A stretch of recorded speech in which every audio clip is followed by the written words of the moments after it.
आज हम बात करेंगे मंत्रिपरिषद और मंत्रिमंडल में क्या अंतर होता है।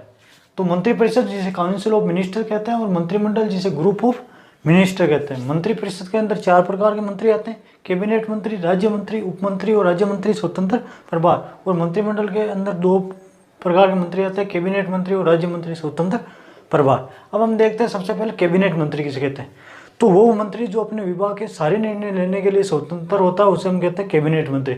जैसे अमित शाह गृह मंत्री, तो वो गृह मंत्रालय के सारे निर्णय लेने के लिए स्वतंत्र है, तो वो उस विभाग के हो गए कैबिनेट मंत्री। तो वो मंत्री जो अपने विभाग के सारे निर्णय लेने के लिए स्वतंत्र होता है वो होता है कैबिनेट मंत्री। और कैबिनेट मंत्री की जो सहायता करने के लिए जो मंत्री होता है वो होता है राज्य मंत्री, क्योंकि इतना बड़ा देश है, एक मंत्री तो उसको संभाल नहीं सकता। तो कैबिनेट मंत्री की सहायता करने के लिए जो मंत्री होता है उसे कहते हैं राज्य मंत्री। और राज्य मंत्री की सहायता करने के लिए जो मंत्री होता है उसे कहते हैं हम उप मंत्री। अब एक प्रकार का मंत्री होता है राज्य मंत्री स्वतंत्र प्रभार। ये क्या होता है, तो जैसे देख लिया कि भाई कैबिनेट मंत्री वो बीमार हो गए या कहीं विदेश के दौरे पे गए, तो उस टाइम उस विभाग के सारे निर्णय लेने के लिए जो मंत्री स्वतंत्र बचता है वो होता है राज्य मंत्री। कैबिनेट मंत्री गया तो बच गया राज्य मंत्री, तो उस टाइम उसे कहते हैं राज्य मंत्री स्वतंत्र प्रभार। तो कैबिनेट मंत्री की अनुपस्थिति में जो मंत्री उस विभाग के सारे निर्णय लेने के लिए स्वतंत्र होता है उसको कहते हैं राज्य मंत्री स्वतंत्र प्रभार।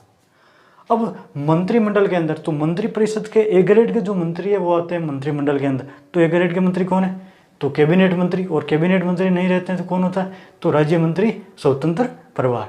तो अब संख्या के आधार पर हम देखें ना, तो संख्या के आधार पर मंत्रिपरिषद में ज़्यादा मंत्री आते हैं, लेकिन पावर के मामले में देखें तो पावर सबसे ज़्यादा मंत्रिमंडल के पास होते हैं। किसी भी विभाग से संबंधित जो चर्चा होती है, चर्चा इस मंत्रिपरिषद में होती है, लेकिन अंतिम निर्णय वो मंत्रिमंडल ही लेते हैं। फाइनल कॉल जो है वो उस निर्णय पे मंत्रिमंडल ही लेता है। अब एक प्रकार का और होता है अतिरिक्त प्रभार। देखो अतिरिक्त प्रभार क्या होता है, जैसे अमित शाह के पास गृह मंत्रालय है। अब गृह मंत्रालय के अलावा उनको एक और मंत्रालय दे दे कि भाई ये छोटा ही मंत्रालय है, इसमें ज़्यादा काम नहीं है, आप इसको और संभालो, तो उसको कहा जाता है फिर अतिरिक्त प्रभार। एक मंत्रालय के अलावा कोई अन्य मंत्रालय वो ले लेते हैं तो उसे कहते हैं अतिरिक्त प्रभार।